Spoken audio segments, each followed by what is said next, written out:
Hello guys, welcome to science cafe. My name है योगेश शर्मा। आज हम यहाँ पर मोटिवेशन के अंदर ही मूल प्रवृत्त्यात्मक जो सिद्धांत है उस सिद्धांत के बारे में डिस्कस करने जा रहे हैं, जिसमें मैकडूगल ने 14 जो संवेग हैं, इमोशंस जो हैं, जो कि जन्मजात संवेगों की हम बात कर रहे हैं, उन जन्मजात संवेगों के बारे में मैकडूगल ने यहाँ पर बात की है। कई बार इन इमोशंस से लेकर, इनके इंस्टिंक्ट से लेकर जो है क्वेश्चन कई बार एग्जाम्स में पुटअप किए जाते हैं, इसलिए एग्जाम पॉइंट ऑफ व्यू से बहुत ज़्यादा इंपॉर्टेंट है ये टॉपिक। तो चलिए स्टार्ट करते हैं आज का ये वीडियो। इसमें मैकडूगल जो है, मैकडूगल ने 14 इमोशंस जो है 14 इमोशंस की बात की है, और हर एक इमोशंस जो है कहीं ना कहीं हर एक इंस्टिंक्ट से जुड़ा हुआ है, जिसको हम मूल प्रवृत्ति कहते हैं। तो देखिए वन बाई वन एक एक इमोशंस को जो है यहाँ पर हम पढ़ेंगे। फर्स्ट जो इमोशन है जो कि मैकडूगल के अनुसार है, उसमें फियर, भय की बात की गई है। जब भी व्यक्ति जो है, कोई भी बालक जो है यदि डरता है किसी भी चीज़ से, तो वो वहाँ से एस्केप करने की कोशिश करता है। इट मीन्स पलायन करने की कोशिश करता है। जैसे कई बार जो है आप टीचर के भय से जो है स्कूल से बाहर निकलने की आपने कोशिश की होगी, कई बार भीड़ में से आप निकलने की कोशिश करते हो, आपको अकेले रास्ते में कोई अचानक कोई इंसान दिख जाता है, आप वहाँ से भागकर जाने की कोशिश करते हो। ये क्या है? एक डर है एक प्रकार का, जो कि हर इंसान में जन्म से पाया जाता है। एक बच्चा जो है वो अंधेरे में जो है डरता है, वहाँ से निकलने की कोशिश करता है। इसका मतलब ये है कि वो वहाँ से एस्केप करना चाहता है, अर्थात पलायन की ओर जो है वो जाना चाहता है। ठीक है, जैसे कि एक एग्जांपल ले सकते हैं, रिसेंटली कोरोना आया था, तो सभी जो लोग हैं उनमें कहीं ना कहीं किसी न किसी चीज़ का भय था कि हम बीमार ना हो जाएं किसी चीज़ से, या फिर कोई और कारण हो सकता है उनके पास पैसा ना हो।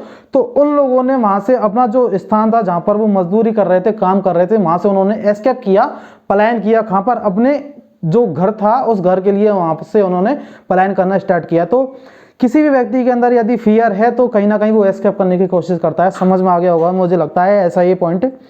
देखिए सेकंड पॉइंट के बारे में आप डिस्कस करने जा रहे हैं, जिसको हम भूख कहते हैं, एपेटाइट जिसको हम कहते हैं। जैसे कि ये भी एक जन्मजात जो है संवेग है। यदि भूख लगेगी तो स्वाभाविक सी चीज़ है, इंसान जो है फूड सीकिंग करता है, भोजन की तलाश करता है। ठीक है, एक व्यक्ति है उसको भूख लगी हुई है, तो वो आसपास में, आप वो अपने घर में भी देखते हो कि आपको जैसे ही भूख लगती है आप उठकर जाते हो, फ्रिज देखते हो और टिफिन देखते हो या फिर अन्य चीज़ें देखते हो खाने के लिए जो कि आपको चाहिए कहीं ना कहीं।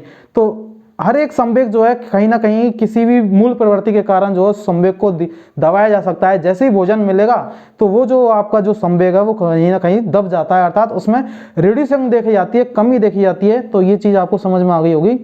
थर्ड जो संवेग है, इमोशन जिसको कह रहे हैं, एंगर, क्रोध जो है। जब भी आपको क्रोध आता है तो आपको कहीं ना कहीं किसी से लड़ने की इच्छा होती है। यदि आपके अंदर क्रोध है तो उस समय आपको युत्सा मतलब युद्ध करने की जो इच्छा है वो आपके अंदर जागृत होगी। दो व्यक्ति यदि किसी में भी, एक में भी यदि क्रोध है तो सामने वाले से जरूर लड़ने की कोशिश करेगा। आप अपने ऑफिस में जाते हो, बॉस ने आपको डांट दिया, आप बहुत ज़्यादा एंग्री हो, आप जैसे ही घर पे आते हो अपने बच्चे या अपने जो है पेरेंट्स या किसी भी व्यक्ति पर जो है अपना गुस्सा निकालने की कोशिश करते हो। ये कहीं ना कहीं युत्सा से जुड़ता है। एंगर जो है वो कहीं ना कहीं युद्ध की ओर ले जाता है। यदि रावण जो है, रावण के अंदर यदि एंगर नहीं होता, क्रोध नहीं होता, तो उसको युद्ध करने की इच्छा भी नहीं होती, अर्थात वो राम से जो है लड़ने की कोशिश भी नहीं करता। तो कहीं ना कहीं हर इंसान में एंगर भी जो है एक प्रकार से मैं कहूँ तो जन्मजात संवेग के रूप में कहीं ना कहीं पाया जाता है।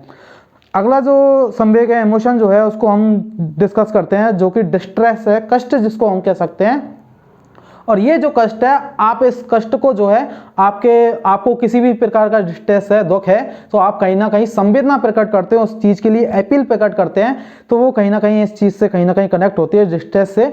आपको किसी भी चीज़ की पीड़ा है, दुख है, तो आप कहीं ना कहीं संवेदनाओं को दूसरे व्यक्ति के सामने अपनी जो संवेदना है, अपने जो कष्ट हैं, उन कष्टों को संवेदना के रूप में कहीं ना कहीं व्यक्त करते हैं। और कहीं ना कहीं आपका जो कष्ट जो है, जो आपका डिस्ट्रेस जो है, वो यहाँ पर कम होने को मिलता है। नेक्स्ट जो पॉइंट है, घृणा, डिस्गस्ट की जिसकी बात कर रहे हैं हम, हेट की बात कर रहे हैं। तो जब भी किसी भी व्यक्ति से आपको हेट होती है, हो सकता है वो कोई भी हो, एनी पर्सन हो, जब भी आपको हेट होती है, डिस्कस होता है, तो वहीं ना अप्रियता देखी जाती है रिलेशनशिप में, अर्थात संबंधों में कहीं ना कहीं अप्रियता देखी जाएगी, अर्थात मन मुटाव वाली स्थिति वहां पर देखी जाएगी। हेट, जब भी आप किसी व्यक्ति से हेट करोगे तो वहां पर रिपल्शन देखा जाएगा। ये है जिसको आप डिस्कस्ट कह रहे हो, घृणा कह रहे हो। अगला जो संवेग है जो है एम्यूजमेंट जिसको आप आमोद कहते हो, कहीं ना कहीं इसको आप एंटरटेनमेंट से जोड़ सकते हो। जब भी आप मनोरंजन के मूड में होते हो तो वहां पर लाफिंग होती है, लाफ्टर होता है, अर्थात हास्य होता है। दो जो लोग हैं, जितना भी जो आपका ग्रुप है, फ्रेंड्स का ग्रुप हो सकता है, फैमिली मेंबर्स का ग्रुप हो सकता है, उसमें आप कहीं ना कहीं जो है लाफ्टिंग कर रहे होते हो। किसमें? एम्यूजमेंट में, मनोरंजन के समय चार दोस्त जब मिल जाते हैं तो जो माहौल जो होता है वो लाफ्टिंग का होता है, वहां पर रोना धोना जो है देखा नहीं जाता। तो ये सारी चीजें जो है एम्यूजमेंट कहीं ना कहीं जो है लाफ्टर से जोड़ता है, और वहां पर जो है आप कहीं ना कहीं आप अपने जो एम्यूजमेंट जो है, आपका मनोरंजन जो है वो वहां पर पूर्ण होता है। किसकी वजह से? लाफ्टर की वजह से, हास्य की वजह से। समझ में आ गया होगा। अगला जो इमोशन है वंडर जिसको हम कहते हैं, आश्चर्य जिसको कहते हैं। जब भी कोई नई चीज देखती है तो वहां पर क्यूरियोसिटी आती है, जिज्ञासा आती है कि ये चीज है क्या है।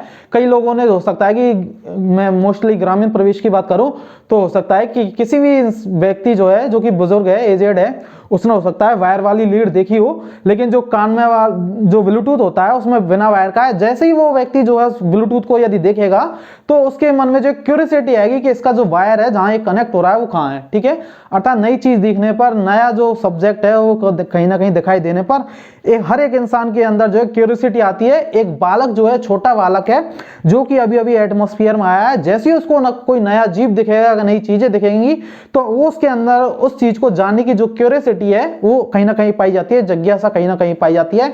एक बालक जो खिलौनों को तोड़ता है, उस खिलौनों को तोड़ने का भी रीजन है क्योंकि एक चाइल्ड में जो है कहीं ना कहीं क्यूरियोसिटी पाई जाती है, जिज्ञासा पाई जाती है, जिसको आप जानने की इच्छा कह सकते हो। तो समझ में आ गया। वंडर्स जो है, आश्चर्य जो है, वो किसी ना किसी चीज की जिज्ञासा को लेकर प्रकट होता है। बिना जिज्ञासा के, बिना क्यूरियोसिटी के आप किसी भी चीज का आश्चर्य नहीं कर पाओगे। एक बच्चा है जो कि पढ़ने में बहुत कमजोर है, लेकिन आने वाले टाइम में जो है वो बहुत कुछ अच्छा कर गया और उसने जो है बहुत अच्छा नाम कमा लिया।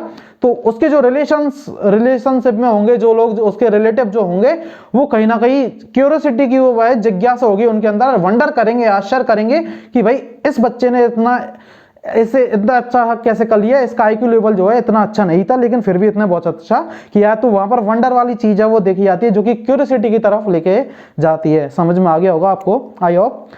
अगला जो पॉइंट है, अगला जो इमोशन है वो है अधिकार भावना, जिसको आप फीलिंग ऑफ ऑनरशिप कहते हो। ये जो अधिकार भावना है, आप किसी भी वस्तु पर अपना अधिकार समझते हो तो वो आपको संग्रहण की ओर लेकर जाती है, अर्थात इक्विस्टमेंट की तरफ इक्विस्टनेस की तरफ लेके जाती है। कहने का मतलब ये है कि आपका जो अधिकार क्षेत्र जो है, जिसमें आपका जो अधिकार है, वहां पर आप संग्रहण की प्रवृत्ति पाई जाती है। मोस्टली छोटे बच्चों में देखा जाता है, उनका जो खिलौना है वो उनका अधिकार भावना से जुड़ा हुआ है, अर्थात वो अपने उस खिलौने को, अपने उस टॉय को जो है किसी दूसरे व्यक्ति को नहीं दे सकते, क्योंकि उनका उस टॉय पर अधिकार है, वो उनका है। आपकी जो अपनी चीज है वो आपकी है, कोई व्यक्ति उसको ले नहीं सकता। ये कहीं ना कहीं जो है एक्टिवनेस से कहीं ना कहीं जोड़ती है, संग्रहण से कहीं ना कहीं जोड़ती है। नेक्स्ट जो इमोशन है उसकी हम बात कर रहे हैं यहाँ पर आत्माभिमान, जिसको मैं कह रहा हूं पॉजिटिव सेल्फ फीलिंग जो है, ये कहीं ना कहीं सेल्फ असर्शन की ओर लेके जाती है, शक्ति प्रदर्शन की ओर लेके आती है। अर्थात सेल्फ फीलिंग अर्थात आत्माभिमान जिसको कह रहे हैं, जो कि आत्मा से जुड़ा हुआ कहीं ना कहीं, जो कि आपको शक्ति, सेल्फ असर्शन की ओर लेकर जाता है, अर्थात शक्ति प्रदर्शन की ओर लेकर जाता है। ठीक है, नेक्स्ट जो पॉइंट है आत्महीनता, जिसको हम कह रहे हैं नेगेटिव सेल्फ फीलिंग, मैं इसको कह सकता हूं। ये जो है आपको हीन भावना, सबमिशन की तरफ ले जाता है, अर्थात आप अंदर से बहुत हीन भावना से घिरे हुए हो, तो कहीं ना कहीं आपके अंदर दूसरों के प्रति भी आप उसको जो है अपने ही नजर से ये देखने लगते हो, उसने मेरे साथ अच्छा नहीं किया।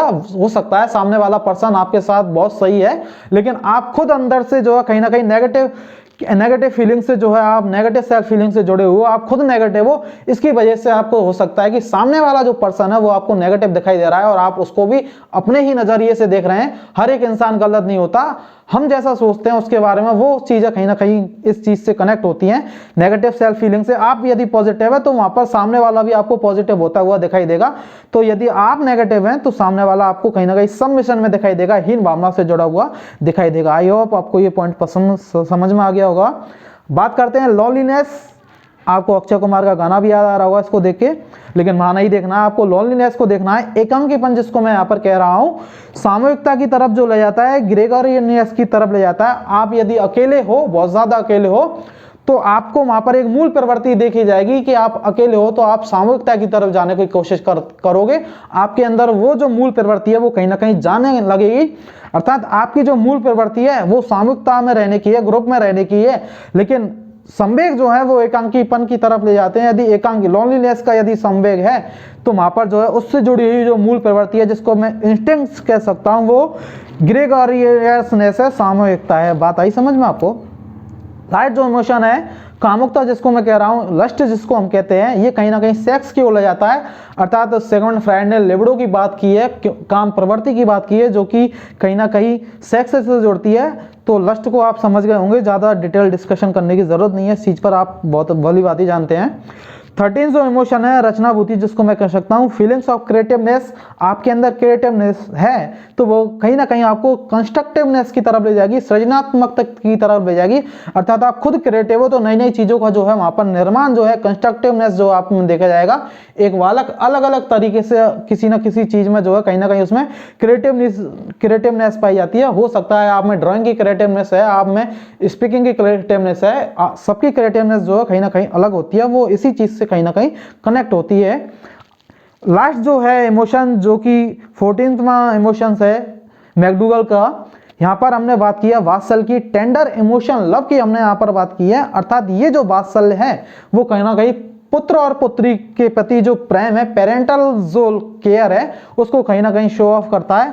अर्थात ये वात्सल्य जो है ये संवेग है, एक प्रकार का इमोशन है जो कि एक इंस्टिंक्ट को जो है इफेक्ट करता है, जो कि पुत्र या पुत्री से जो है पेरेंटल जो केयर जो है वो यहाँ पर हमें देखी जाती है।